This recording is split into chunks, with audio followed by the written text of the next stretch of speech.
and relax. This is TOFOP. I'm Charlie Clausen. I'm Will Anderson. Hello and thank you for watching. If you are watching, because we've both really had a rough start to trying to record this podcast today. Yeah, we're doing this remotely for the first time in a while, which feels very old school. But it's just some technical snafus. Your microphone just jumped ship right when we were about to record. Like it just dropped it. What happened?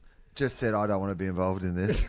I recuse myself. Too long. Exactly. If you want to just speak directly into the computer, that is fine, but don't get me involved in this process. It's appropriate that happened, and I've got some stuff happening at my end as well. Like for some reason on my computer where we're recording this through Riverside, my mouse has decided to highlight various icons on the computer, and I don't know why. You and I mean don't know icons what that from means. showbiz history? No, like, icons that like that Miles tell us, Davis. No, like operational icons. Okay. Which is a long way of me explaining that we were just complaining about how tired we are. Old and tired. Strap in for real old men talk about being old men podcast. Because, well, you go first. You started talking about how tired you are, and you couldn't keep yourself awake with chocolate and coffee. And one of those things where your body is just... So I've been extremely busy. I was already busy, and then I had a couple of extra things happen at the same time. Basically, Taskmaster and The Dollop have both happened at a time when I already had a bunch of other things scheduled as well. And so it's been a lot. And I've been traveling all over the country doing shows and doing promotion and being in various places. And we had a couple of hours this afternoon. I've just flown back into Sydney.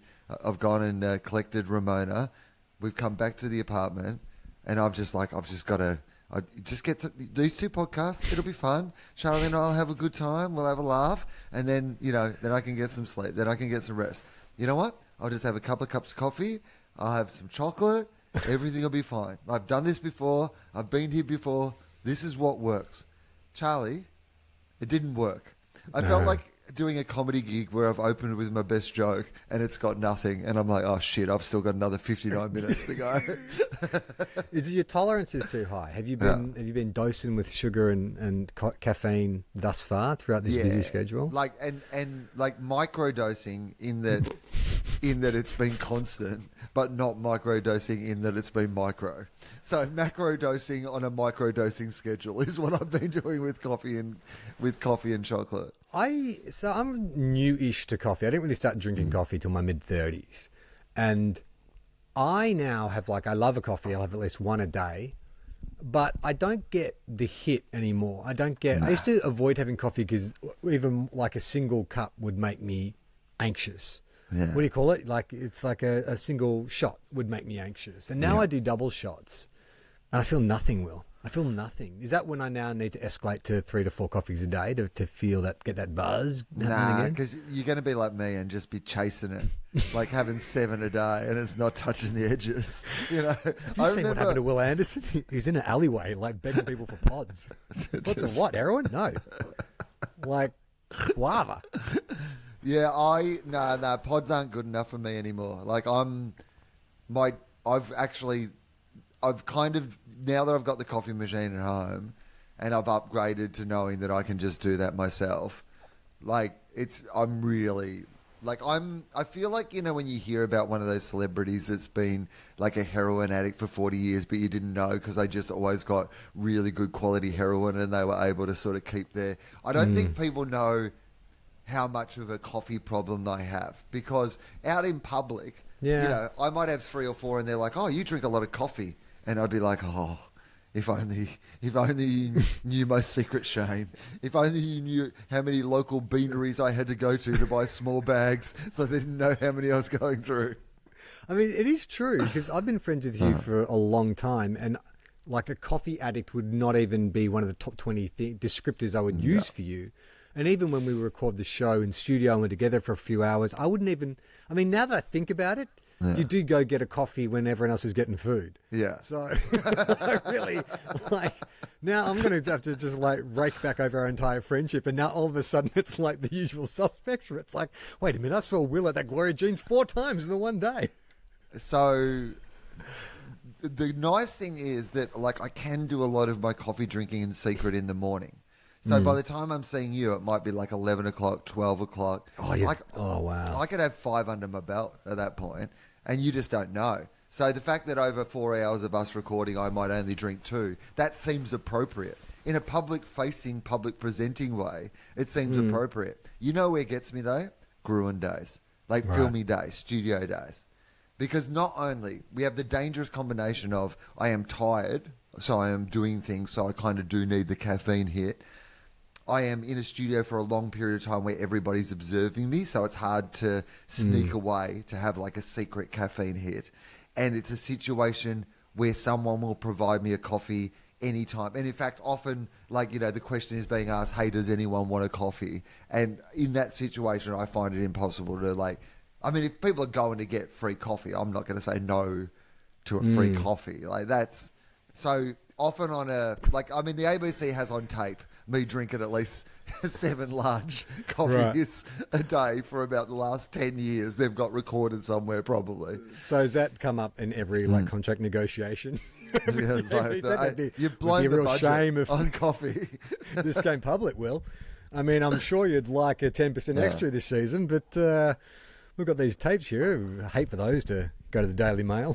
Well, it's funny, like Taskmaster is now on air and people can watch that as well, of course. And 10 Play, if you want to catch up on Taskmaster, or if you're overseas, there's other ways to watch it. But one of the things that people will complain about when it comes to Taskmaster, the contestants, the people who like were on the show, is that you will film like 10 tasks in one day.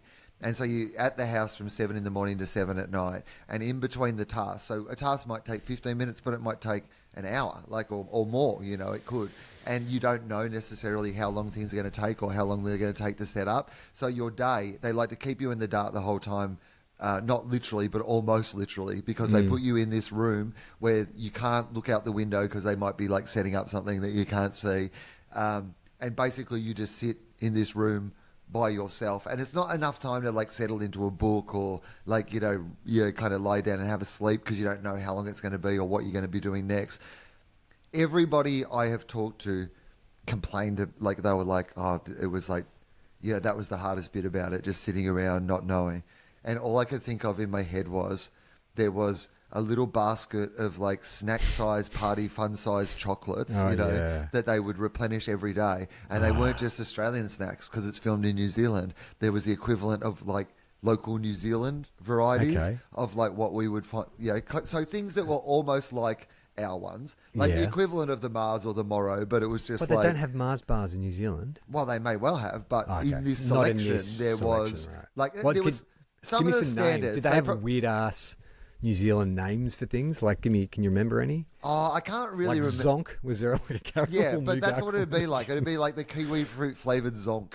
Like, that would be the sort of thing. You'd be like, and they've got a Turkish delight and a kiwi Zonk.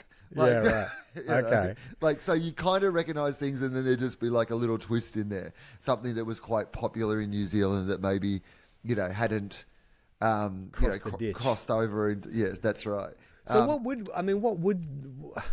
pineapple lumps? I mean, they have crossed over now, but like much bigger in New Zealand, your pineapple lump, than they are in Australia. And I've got to say, I love a pineapple lump.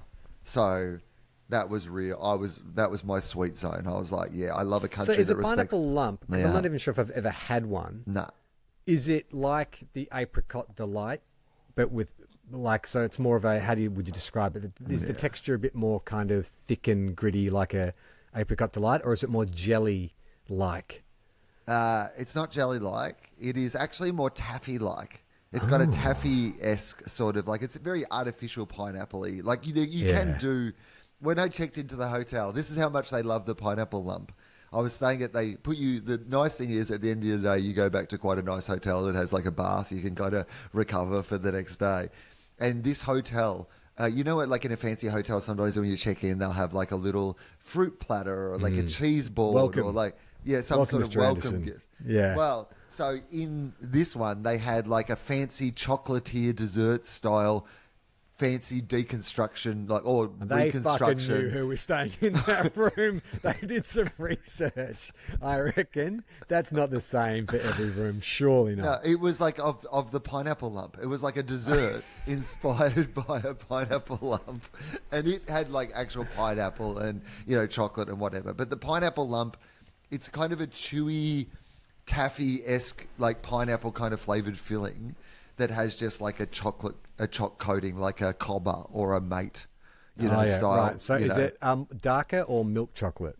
It's that real. You can get both, I think, but Okay. it's closer to dark than it Oh, is here we go.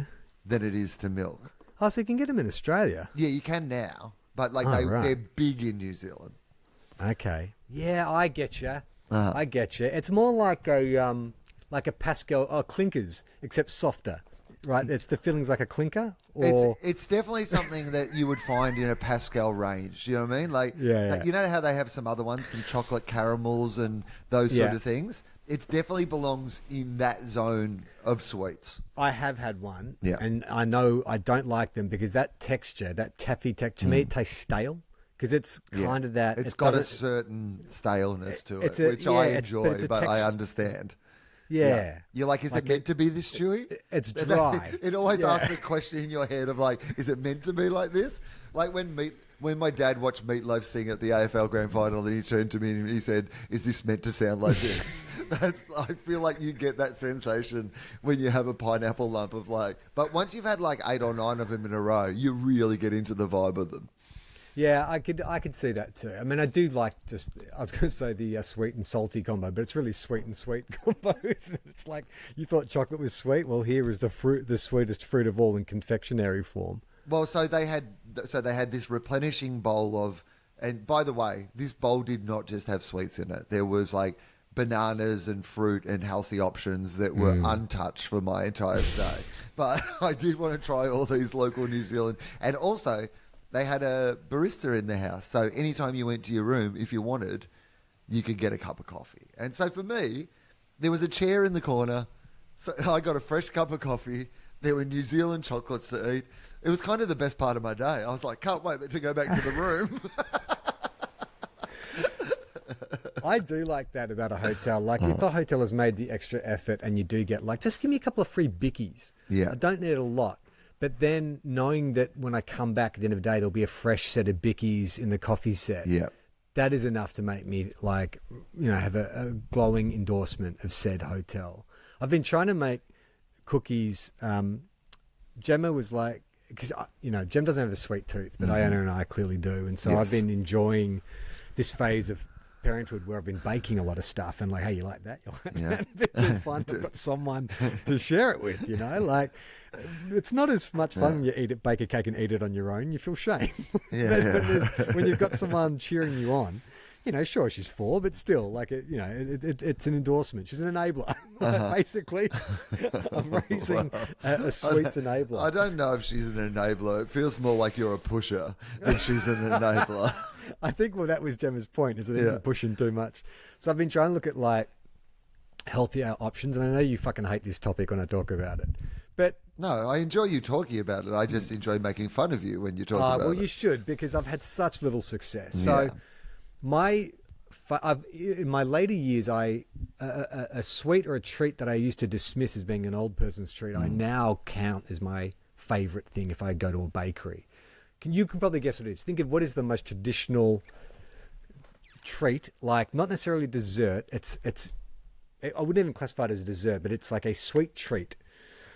It's a sweet treat, and you get it at the bakery, and you You think get it it's at a bakery. You can get it anywhere in Australia. pretty much. caramel slice. No, not that fancy. Like Oh, think okay. of people make them Anzac at home. biscuit. An Anzac biscuit, Mate, like that's nothing wrong with. See, you've misinterpreted where I was going to go with it. Mate, firstly, all respect to the Anzacs. Got to love an Anzac biscuit. They fought for our freedoms and our biscuits, and we've got to respect that. I think But secondly, they are a good biscuit. The Anzac great biscuit. yeah, mate.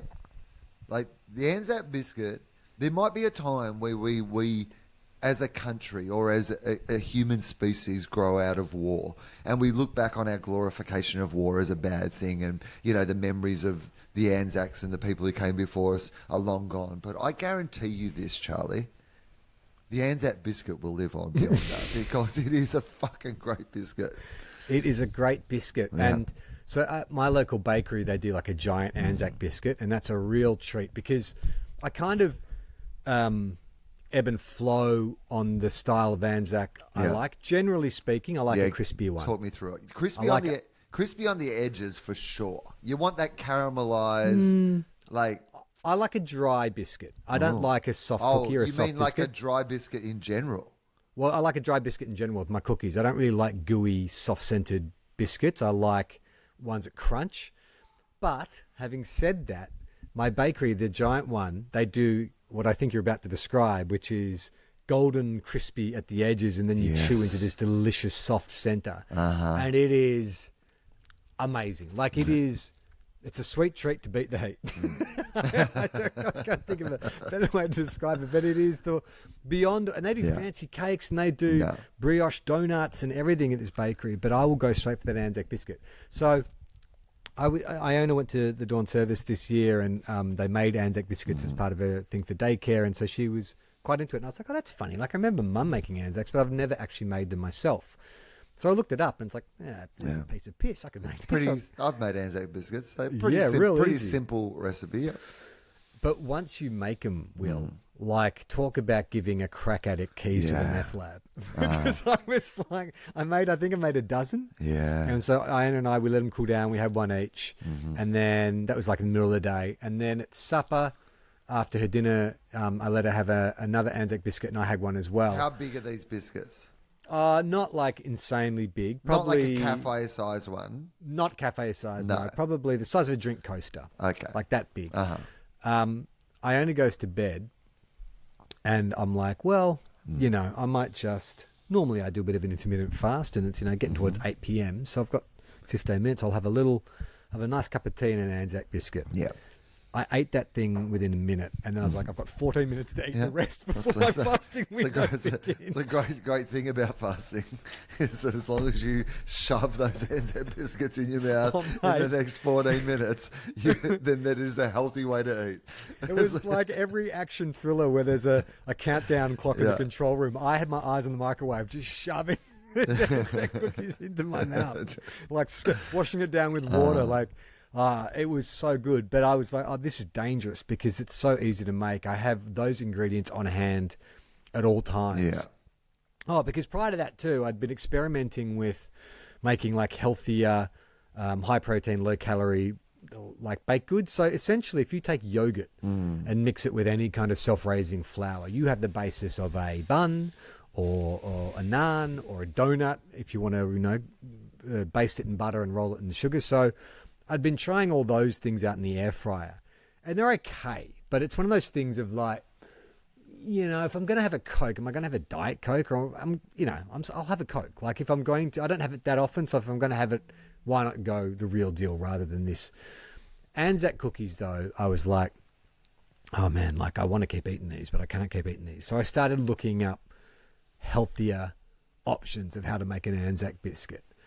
I've done 3 variations and they've all fucking sucked. Yeah, because I feel like the Anzac's healthy enough. I think this is your that'll do pig, that'll do moment when it comes to biscuits, because the Anzac brings to the table, I think, less bad stuff and more good stuff than your average cookie. Right? Oh, yes. Compared to anything else. So yes. I consider it already to be the healthy option. I don't think it's fair to try to find a healthier option of the thing that is already the healthy option when it comes to the cookies. Well, let's see. Are Anzac biscuits healthy? Is that what I type in? Or is that misleading? Sure. No. I mean, Google doesn't work anymore anyway, so it doesn't matter. Like, what it do you doesn't mean? work. The internet is so cooked, Charlie, that there is so much bad information out there that even Google now, like people are getting, there's been this thing recently where everyone's reporting these just completely wrong, things that Google is reporting as fact now. All these yeah, because of AI. all I this saw that. AI stuff, and it's like, and it everywhere. There's just misinformation and disinformation and no information all over the place. So, Well, I feel like we are not the first people to have this discussion, because when you type in Anzac biscuits, the first thing that comes up is healthy. Okay. And then it's fattening, and then it's unhealthy, bad for you, good for you. So I think there's a lot of people out there who are wrestling with the same questions as us. Okay, so these are just... if you have... Okay, this is from 9 Coach. I don't know what this is. The most nutritious Australian foods are probably kangaroo meat, avocado, and whole grain toast, and a slice of beetroot. hang on. But Anzac biscuits, okay. What's that? I don't hang know. on. What? That's the very first line of this article. How healthy are Anzac biscuits and other Aussie icons? And the first line is, the most nutritious Australian foods are kangaroo, avocado on whole grain toast, or a thin slice of beetroot. Okay. Best known cultural dishes typically fit into the sometimes food category. Think lamingtons, greasy barbecue sausages, and pavlova. So how healthy are some of Australia's most iconic Australian films? Okay. Dietitians deliver their verdict on some of our favourites. Okay, this is good. Okay. Do we want to... All right, so we'll just start with Anzac biscuits? Yeah. Okay. There's debate about why these oat and golden syrup cookies have been so patriotically named, but it seems to be because they were... Well, we know why they were fucking... these days, they're usually pulled out for Anzac Day in April, leading to much discussion about whether they're the best served chewy or hard. Oh, God. Oh, dear God. Well, I thought you said Google doesn't know anything. This has nailed us to a T. What are you talking about? This is from 9.com.au, by the way, the honey website. The health win for the humble Anzac comes in the form of the rolled oats, which are accredited practicing dietitian Melanie McRice. That's pretty funny, isn't it? Name's McRice. So the first name Broccoli. Broccoli McRice. I'm dietitian Broccoli McRice. Her name's The Melanie name's McRice. Broccoli McRice. She says it will give you some fibre. Okay. This is her. She says they have more fibre in them than other biscuits, which is what you think, which is important for gut health and healthy bowel action. Yes. I mean, that is important. Have you ever heard healthy bowel action? And action. Healthy bowel action. I'll call cut. No, we'll have to have another go at that one. Just one more for fun. And action. It may help them keep you fuller longer than other treat foods. Yeah. Sorry, all right. So that's a bit more filling. That's right. If you have one 25-gram biscuit from a packet, you'll get 118 calories, 2 grams of protein, 6 grams of fat, 14 grams of carbohydrates, and 7 grams of sugar. That's a lot for a 25-gram biscuit, and 1 gram of fibre. But these are the ones from the packet. Yeah. Like, this is not your home. Like, I mean, because this is one of the things that I read this book, The Magic Pill by Johann Hari. It's all about Ozempic, but also more broadly about like weight loss, and it talks very deeply and researched about the various ways that people lose weight and whatever. And the idea is the one thing that almost every single thing can agree on, that it's healthier to eat whole foods rather than anything that is processed. Because the ingredients are being added. Like you're not adding extra ingredients. You're much healthier. This is a whole foods response, right? Yeah, but I think about what are they essentially? It's sugar, golden syrup, butter, oats, and flour. A little bit of flour in there. I think that's pretty much everything. So that's all. I used caster sugar. I didn't use any artificial sweetener. No. Real golden syrup. Oh my God, that's the other problem. Now I have a bloody tube of golden syrup in my pantry. Well, that makes everything better. That's sweet. Seriously, I've been putting on everything. Golden syrup. So I made I made these fucking bullshit healthy Anzac biscuits, which was essentially mashed banana, oats, bit of flour, baking powder, and then some chocolate chips. But it comes out more like a spongy. Yeah. It's not a biscuit. It comes out like a spongy... Well, you know what that is? That's a choc banana cake. That's not a biscuit. It's not... To me, that's disrespectful to call that an Anzac biscuit. We've been in other wars since then. Can it not be the that could be the Afghanistan biscuit or whatever? But it was so this is my attempt to kind of give Iona a healthy alternative and myself, I guess. But Iona came home from daycare and I was like, hey, do you want it? And she was very excited at first because she saw this biscuit with chocolate chips. And then she took one bite into it. And then she was very polite, which I appreciate. She didn't immediately like spit it out or anything. She just kind of took a little bite and then put it back on her plate. And then when I checked on her like 15 minutes later, it was untouched. And I said to her, do you not like it? And she said, it's just not very sweet. So I then went... Yeah. Spread some butter on it, poured some golden syrup on it, and gave it back to her, and then she liked it. Yeah. And then I tried that same combo myself, and it was infinitely better. Yeah, of course. Like, I mean, but almost anything would be better if you put butter and golden syrup on top of it. So, Well, I've been trying. I've been covering everything in butter and golden syrup. Why don't we call that one the Banana Roberts chip? Oh, yeah, right. Yeah. It's buries its hard drive in the backyard. Yeah, the recipe gets buried in the backyard. Okay, so all right. So Anzac biscuits. Tell me more. She says if you're making a batch at home, you could use less golden syrup to reduce the sugar count. Because store-bought ones tend to be super sweet. Yeah, but come on. I mean, you know what? I actually, as I was doing it, it's like I probably don't need this much sugar. I think I could probably, like take 25 to 30% out. I think you could. Fine. This is one of the few areas where I think, you know what? Like, you could cut down on, like, for volume of eating, if this is your intention, that you want to be able to eat two of them rather than one of them and not feel as bad about it, then I think the payoff on an Anzac is not in the immense sweetness, right? Yeah. Like, I reckon you could dial down the sweetness a little bit. You could also use something like olive oil instead of butter, so you get more healthy fats. However, it would change the taste. You could also and the go texture. fuck yourself. So, like, I mean, that's what you could also do. I mean, butter substitutes don't work at all. Like I've tried quite a few. Olive oil. Now. What sort of with the fucking Anzac, like the Italians on in the fucking war? I don't think so. No, thank you. Too nutty. It's too nutty. We need some like salty kind of butteriness with the Anzac biscuit. So would you say, the butternut snap in the Arnott's family assorted, is that an Anzac biscuit? No. It's not. No, it's a butternut snap. Yeah, but isn't it like essentially the same thing? No. Golden syrup, oats, butter. I mean, it'd be similar. Like, it's in the same ballpark, but it's like cooked hard, your butternut snap. Like, it's meant to be served hard. Like, it's in the name, the snap. Yeah. You can't have That's probably hates a more soft golden syrup and butternut sugar. snap, right? Like, because it doesn't snap otherwise. You got no snap. Yeah. Yeah, okay. All right. I just have always thought that maybe we were just ignoring the fact that butternut snap is actually just an Anzac biscuit. I disagree. I mean, you know what's weird, though? There is a brand name Anzac biscuit, isn't there? Yeah. But they're no good, from my memory. Well, they are... Unless they send all proceeds to the RSLs or I something. think there is some they're deal pretty that good. they do I'll with the take that RSL. It's a pretty bold move to call your product Anzac biscuits if you're not cutting off a little bit of it and sending it to the RSL. yeah, it's a good point. Unless it stands for Australian New Zealand Appetising Cookies. Yeah. Can you imagine? It's like, I had no idea. That was an honest mistake. These are just appetising cookies. I don't understand what you're talking about. From Australia and New Zealand. New My Zealand. partner is from New Zealand. Yeah.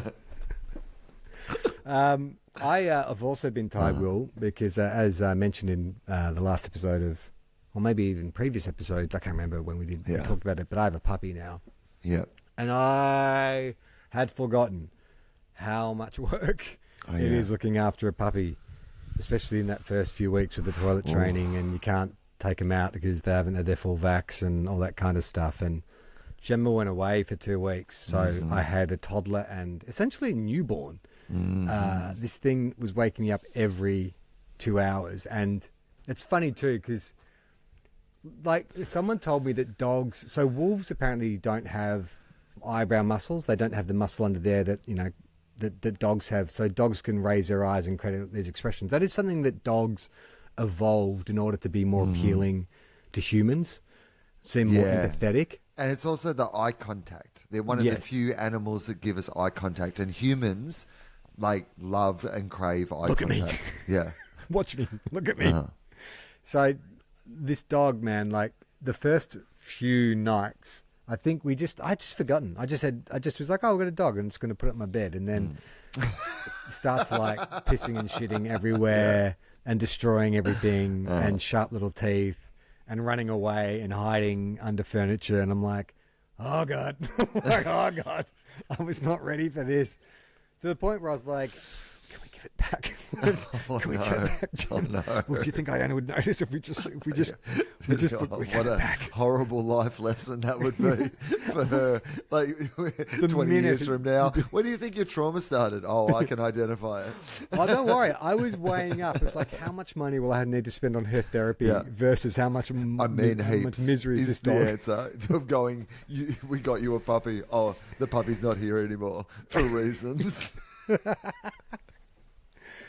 But I was flipping out because I was getting up with her like every hour and stuff, and I was like, oh, that's right, the fucking puppies, like they don't know anything. They need to go to the toilet. And so then I just did like a speed run Matrix style, plugged my brain into YouTube and watched every puppy training video known to man. I was like, oh, there's this thing called crate training and blah blah blah blah blah blah.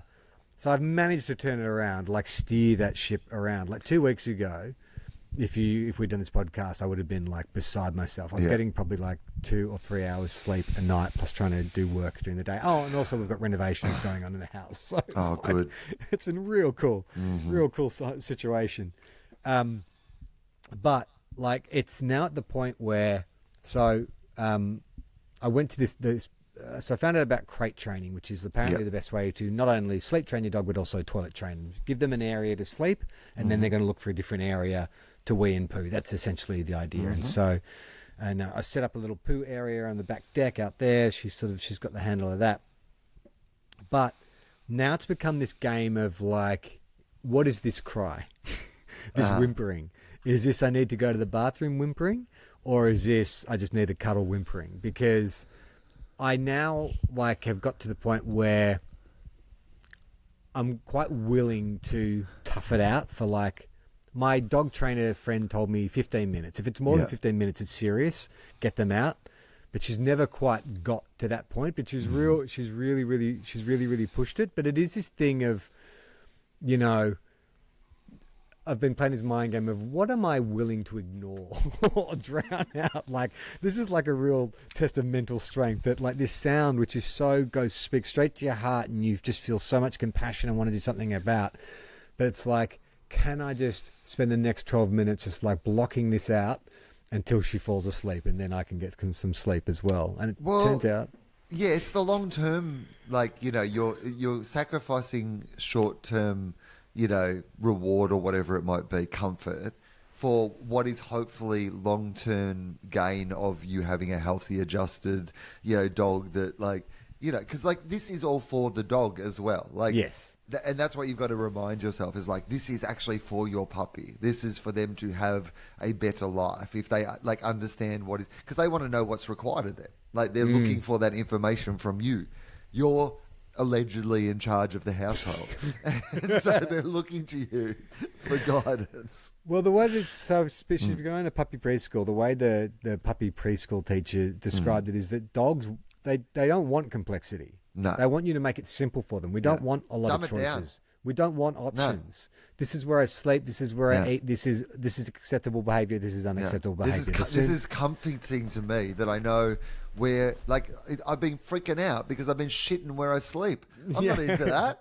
But you haven't told. I don't want to sleep in my own shit. I want a separate place to sleep and shit. But you haven't told me what that is. But it's funny, like, how you get to know their personality, or the incremental permissions you'll give them in order to test like their reactions. Like with Rosebud, I worked out pretty soon that I can't really. So I'll pen off this little area just near the back deck when I go out. So she can't get out yet because I need to put a doggy door in. But I'll make sure she goes and does a wee or whatever, and then I'll pen off this area. She's got water, she's got food, she's got a crate with all her toys and bedding, and it's a real comfy spot.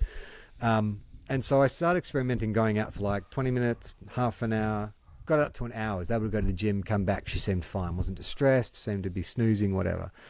And but I got cocky. So I Went put her away in for a pen. 3 days.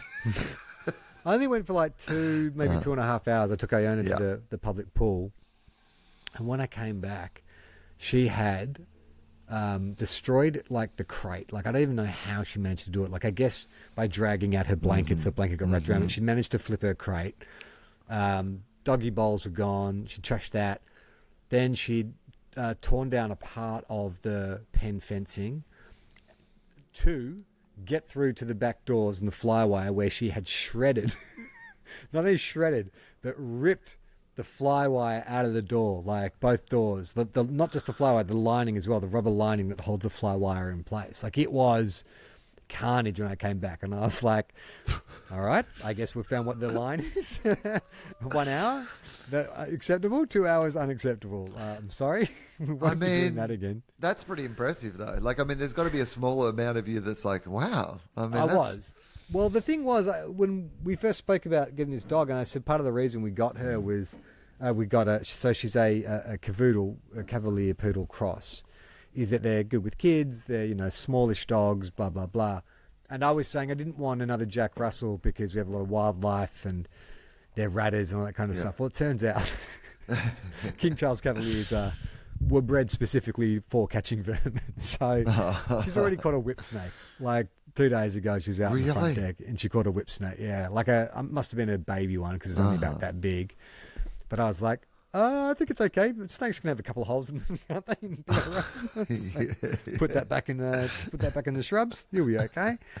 But I think she's a lot stronger and more aggressive. I thought we were getting a lap dog, but even taking her to doggy daycare, man, she was such a shit stirrer. She's just picking fights with all the other, not play fighting, but just constantly niggle, going up and like pulling on dogs' ears and biting dogs' paws and swiping at him. It's like, she just loves action. She wants a bit of trouble. Yeah, okay. Where does she? Do you think that's like? Is that a nature versus nurture thing? Is that just inside her, or has she been picking up an energy from like around the house? I don't know. She came from a pretty, like, from what I understand, she was the eldest. She was the firstborn, so she's got a bit of that alpha quality. Yeah, entitlement. I'm the eldest kid. Succession style. She's assuming she's going to take over the empire. Right. Yeah, she's like, I don't even need this. I'm going back to take over the old house. I'm the eldest. But she just has more aggression than I thought she was going to have, which I think is just... it might be hormonal puppy energy too. So the other night, she's worked out a way that if she runs and throws her full body weight at my bedroom door, she can open it. So I have to actually lock the bedroom door if I don't want her going in there and weeing on the carpet. Like, it's hilarious, dude. Like, she literally runs and throws her shoulder against the door to open it. So the other night, I put Iona to bed, and because she loves Iona, obviously, and always wanted to play with Iona. And so she wanted to get in. And so I was like, no. And she was running to get past me to throw herself against the door. And I was like, stopping her. And I'm like, don't do that, because even the noise could wake her up. And so then I became like this goalie, and it was this ridiculous... Imagine this scene, right? You come into my living room, you see me on my knees and standing in front of my door like a goalie with this tiny little black dog running and leaping at me. And I'm having to catch it out of midair and then fling it back into its bed, and it would slide across its bed because it's hardwood floors, and then come running at me and jump at me again. I'll catch it up here and throw it back to the ground. Because to Rosebud, she's just invented the greatest fun game of all time. Like, this is so fun. Like, running and throwing yourself into the air, being caught and flung back across the room, and then doing that again. Like, if you're a puppy, that is literally the best game of all time. It was stressing me the fuck out. I was like, just stop it. I was trying to reason with her. I was like, but please she stop. she doesn't understand reason. She doesn't understand what's going on. But I don't know. That's what I'm saying. If this is like, if it's just regular puppy energy, or if she's like a particularly high energy dog. Or what if you've got yourself a joker? Oh, right. Yeah, she's going to be dancing down the stairs with like white face paint on. Yeah, like, locking herself in the fridge. Yeah, well, I was thinking more that original Heath, the Heath Ledger, the third iteration of a cinematic Joker. Yeah, the dog chasing the car who doesn't know what to do with it. Like, some people just want to watch the world burn. Is it maybe there's a sense of like just? Well, if that's true, I'll just Dexter it. I'll be like Oh, Dexter's yeah. dad. Teach. I'll just treat it, Yeah, take that's that right. energy out and kill That's great. bad dogs. Yeah. I don't know if I'm great. actually even okay with that, to be honest. I don't think you should. No, I don't think you should go killing bad people. I'll just train you to kill serial killers. I mean, imagine that, like serial killers and just like, sex offenders or whatever, just Yeah, like, that's get right. like dying in the but local we'd area. want to make sure she was pretty certain before she bit off some alleged sex offender's dick, right? Like, Oh, yeah, you train her to bite off the dicks of sex offenders. That's actually not bad. That's not where I thought you were going with it. I recognised she was a killer as a young, and I dexted her and I taught her. Now, what would be the training for that? Do you think? How would you? Sausages. I'd get one of those 24 pack of sausages from like Woolies, Yeah. and I'd take her to a park, and I'd put one sausage in my pants, and I would pretend to assault a mannequin. Yeah, sure. I'd say to her like, I'd put my hands where they shouldn't be on the mannequin, and then I'd waggle the sausage in her direction, encourage her to bite it. So she would associate.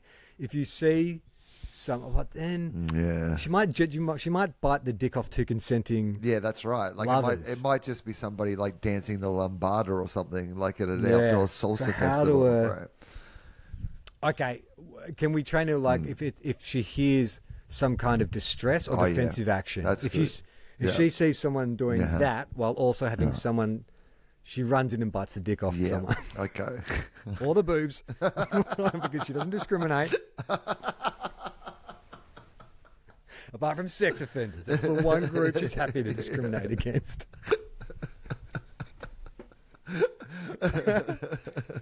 I mean, I'd feel a lot better about, this energy than if it could That's be right. put If you to could good channel use. it into something that would like help society. Yeah. Hey, I heard when you did the dollop, when Dave did TOFOP with friends as for the TOFOP dollop 10-year anniversary, you're talking about that senator, the woman who shot the puppy. Oh yes, yeah. I can't believe you didn't make a John Wick joke in there. I was just waiting for it to come. I was like, the biggest John Wick fan in the universe, you hear about a senator who killed her puppy. I kept waiting for it. I thought, he's building to it. It's coming. Well, here's what I will tell you. It was the first time I was hearing about this story, and I was catching up with Dave. But it was like the day after the dollop thing, and it just didn't occur to me. Like since it's occurred to me, the connection, obviously, but I was hearing it for the first time. Some of the details were even not like Dave wasn't even right across it at that point. It was like a pretty new story. It's obviously been in the cultural zeitgeist now for like a couple of months. Killed her vice presidential campaign. Well, has it though? Like, I don't know if it has.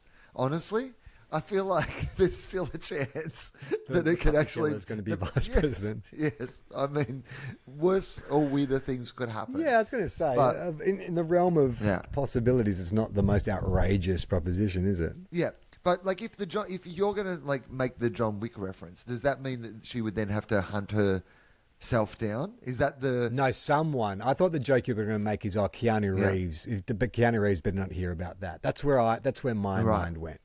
And I was like, it's a surprise. It's like, I mean, I like the idea more that she realizes that she has to, like, she watches John Wick and she's like, I have to kill the person who killed my dog, and then realizes that person was her and has to, right. I thought maybe she watches John Wick and gets the wrong message from it. She's like, John Wick's the villain. Isn't he? Yeah. That poor guy was just trying to put down a useless pup, and then John Wick fucking has to take it too far. Oh, yeah. Of This course. guy just wants to show a bit of leadership, make some hard decisions. Yeah. And then what? John Wick? Keep his family safe from this vicious dog. Yeah. That John Wick's probably votes Democrat. John Wick. Do you think he's a citizen of any... Would John Wick be... So this is the interesting thing about John Wick. Is John Wick's like legal name for vote? Like if John Wick went to vote in America and he had to be signed off on an electoral roll, do you think that John Wick is his real name? Like, No, does I think- his driver's isn't that license say John established in Wick, one or of is I can't He's a- remember? So I think he's part of the Russian mafia. Here we go. John Wick, the character. I'm looking this up on Wikipedia. He's introduced as a legendary hitman who's thrust back into the criminal underworld after Russian-American mobsters assault him. Yes, we know all that. He gets set on a path of revenge. Fictional character biography. He was born, his real name is Jardani Jovanovic. Jardani Jovanovic. That was the family that he went to. That's right, because he had Jardani Jovanovic. So he's probably not even... Jovanovic. He's probably not an American citizen. He probably can't vote in America. Well, it says he was born in a village somewhere between the Soviet Union to a Ruska-Roma family. What is that? What's Ruska-Roma family? Is that he was orphaned at a young age before being taken by an old friend of his father, Winston, who would eventually become his mentor. It is revealed in the John Wick comic book miniseries that he spent a significant portion of his adolescence in Mexico. Okay. So you're right. He's a man of no nations. It feels like. Was he? If he was recruited at an early age to be a hitman, some kind of shadowy organization. At one point, he was recruited by a Ruska-Roma organized crime group and trained by its leader, known as the Director in New York City. Under his supervision, John was trained as a hitman and learned combat skills and martial arts. After leaving the Ruska-Roma organization, he was arrested for unspecified crimes and incarcerated. Upon release, he was manipulated into joining the underground crime world operating out of the Continental Hotel chain. He became the top enforcer for a New York Russian crime syndicate. Okay. Doesn't really say much about but that means his like childhood. It sounds like he was mostly living in America, though, at this point of his hitman. Like he was based in South America or Central America and America, yeah. Okay. Well, so then, like, if he was just arrested, like if he had to go into he's like an illegal alien, the Republicans would hate him. build a wall, keep out John Wick. Get John Wick's out. You got these open borders. You've got these like invincible hitmen flooding our streets with their guns and everyone had bullets and their fancy ways of executing people. Trump's like, I've heard of houses. They're full of hitmen. Some of them are good people, I assume. Yeah. Killing people with library books. Library books. But like, I heard he killed someone with a horse. He killed someone with a horse. if John Wick's down, like if he wanted to hire a video back in the days of videos, would he just have fake IDs, do you think, for video hiring purposes? I think the minute he started getting taught all his he got his assassin training in New York City, they would have suited him up. I reckon that's when the name change probably happened. But do you have one consistent one for like your...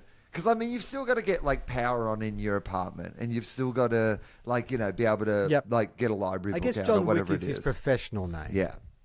But, like that's also his his assassin hitman name. So do you think that, like... So, but what's he going by, like, day by day? That's what I'm more interested in. Like, does he have... Like, are people calling him John Wick in his real life? Like, would his wife have called him John Wick, do you think? Or does she call him, like, by his original name? Or do they have like another name? Winston calls him John, doesn't he? Yeah, but Winston's like a work colleague. I mean, I know he raised him. Well, but like, it's more like his dad. Yeah, but it's in a professional context, right?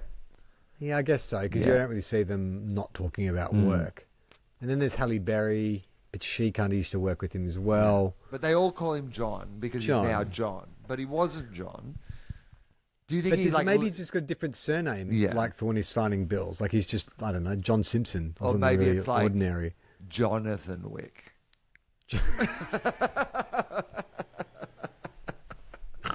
Jonathan Wick isn't nearly as cool, is it? No.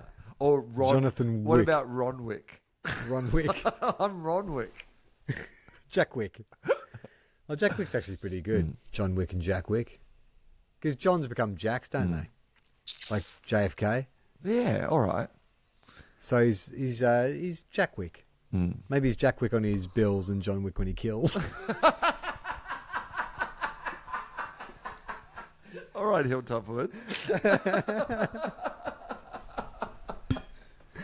Hey, well, we've got some mail to get through. All right. Thank you to everyone who's written into us. You can do that. There's two ways of getting in contact with us. The first way is just to go to everyonerelax.co. There's a little contact form to select the show you want to talk about and message us there. Or you can go to our Patreon, patreon.com/everyonerelax. We take messages there. There's even a chat room. You can chat with other teabaggers there. It's also a great way to support the show from as little as $1 a month. Lots of great bonus content. And Check it out. And we're doing live shows. I mean, you might have heard an ad at the top of the podcast, but we are doing live shows In about 2 weeks. in Melbourne, and 3 of them, all on sale. There is a opportunity to buy a discounted ticket to all 3 as well, right? Like you can buy I couldn't come up with a clever name for like, I just called it the TOFOP bundle or the TOFOP value pack. I was like, oh, there's got to be some kind of like in-jokey way I can sort of say, hey, 3 in 1, but I couldn't think of one reference. So it's just the TOFOP value pack or the TOFOP bundle. When you go to try booking, there'll be a link in the episode description. If you do want to send us a message, though, you can be like Ashley. Sorry, not Ashley. Do you know a guy called Adam Spencer, Will? Adam Spencer? Radio's Adam Spencer. I think it's radio's Adam Spencer. Okay. Following on from Charlie's declaration that penicillin was discovered by Madame Curie in the TOFOP episode titled PPP, perhaps a clarification is needed. Okay, here we go. While Madame Curie was incredible, pioneering work on radiation, the first person to win 2 Nobel Prizes, the scientific consensus is that when it comes to discovering penicillin, she did sweet fuck all. It was in September 1928 that the Scottish scientist Alexander Fleming discovered penicillin by complete fluke. He left a bacteria sample exposed to the air and some mould grew on it, but Fleming's genius was to observe that the mould seemed to kill the bacteria. He named the specific ingredient in the mould that was doing all the killing of that bacteria villain as penicillin and spent years trying to extract enough to make medicine. He couldn't. Enter Aussie super scientist Howard Florey, who in the late 1930s led a team that successfully extracted enough penicillin to make a medicine. A new era of infection, cure and disease prevention had begun. For their work, which has saved countless of millions of lives, starting crucially for Allied soldiers in World War II, the sequel, and helped Amy keep her eye. Amy keep her eye? Who's Amy? What are we talking about here? Is this referring to a previous episode? Amy, our producer. Yeah, it was probably when penicillin came up. What were we talking about? I have no idea. This is a problem. You get the letters a month after they're relevant. Florey, Fleming, and the German Ernest Chain received the 1945 Nobel Prize for Medicine. Aussies of our generation would remember Howard Florey smiling back at them on the what note, Will? Yeah, I was going to say on the money, but I can't remember which one it was. Not on the money, ironically, unless you tell me the answer. The $50 note. The $50 note, correct. Yeah. Spence signs off, rather appropriately, you keep John Wickin, so I'll keep nitpicking. Hey, that wasn't even planned. I had no idea we were going to talk about John Wick when I read that letter.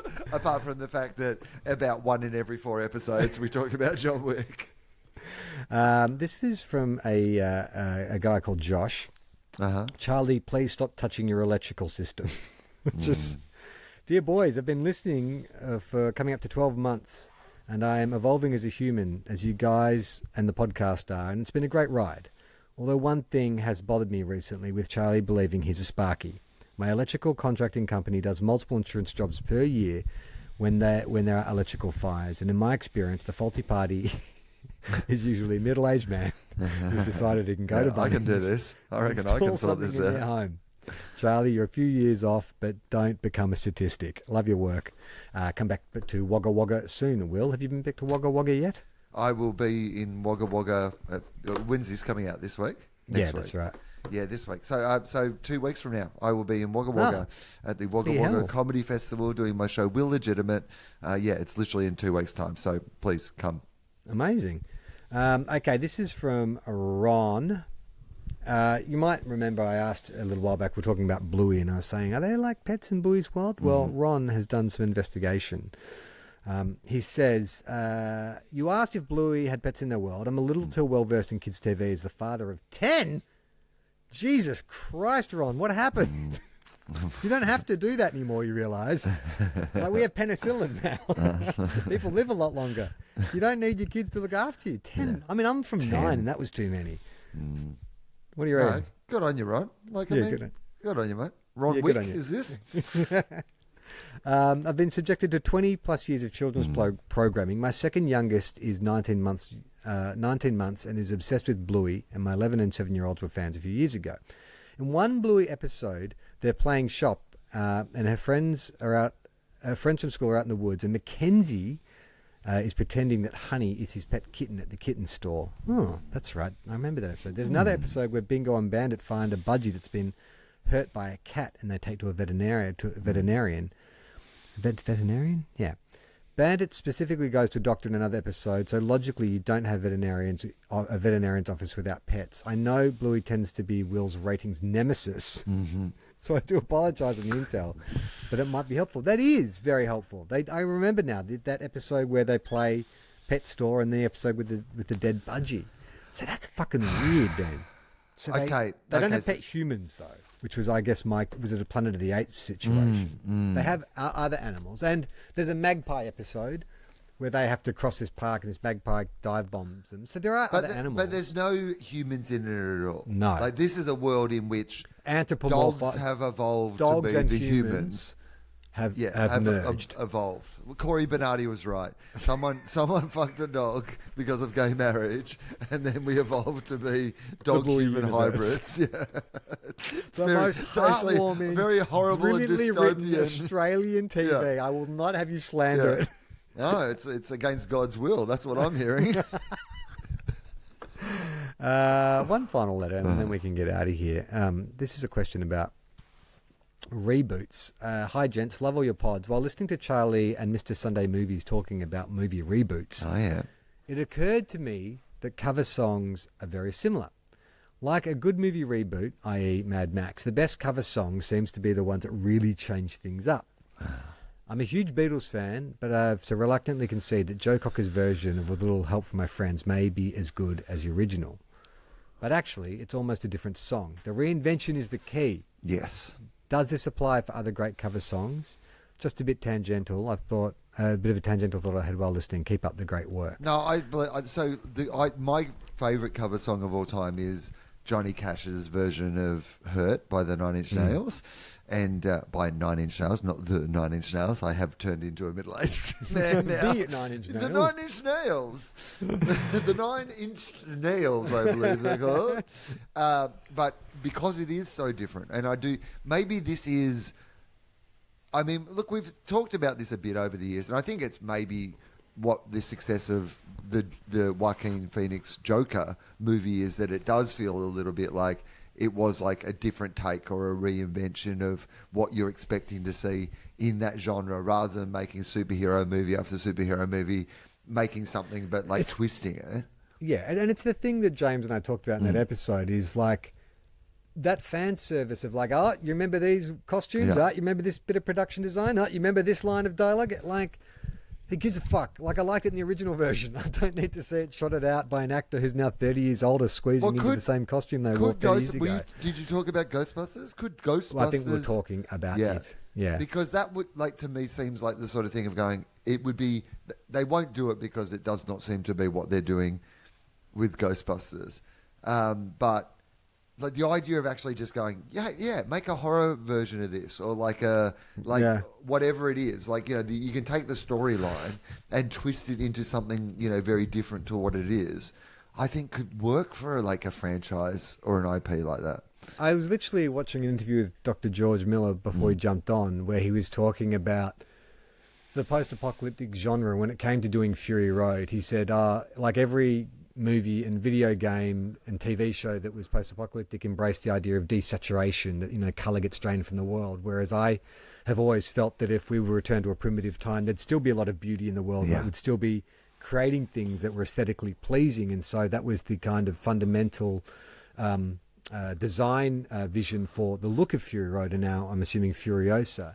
And that's what makes that film so excellent, is that it doesn't give you anything that you think you're going to get. Like, we all love the original Mad Max trilogy, but that was its own thing. And now it's like, it's 20 years later, 30 years later. Like, our attitudes have changed, society's changed, the way we view the world has changed. If that's not reflected in the art we're creating, then what's the point? Like, that's why these reboots drive me mental, because it's like, even the characters like Maverick are stunted. Like, you should have grown up by now. Like, you should have moved on. Why are you still doing the same thing 30 years later? It makes no sense. I was talking to Justin Hamilton last night at the Dollop in Adelaide, and he had gone to see, and James Fosdyke, they had gone to see Furiosa, and they were telling me that, like, basically Chris Hemsworth plays Lockie Hume in the movie, and then Lockie Hume has two other parts. So there's a lot of like Lockie Hume vibes. And we were pitching the idea that Lockie Hume could do a one-man Mad Max show called Hume Highway, where he plays all the characters. Do you like it? What do you think?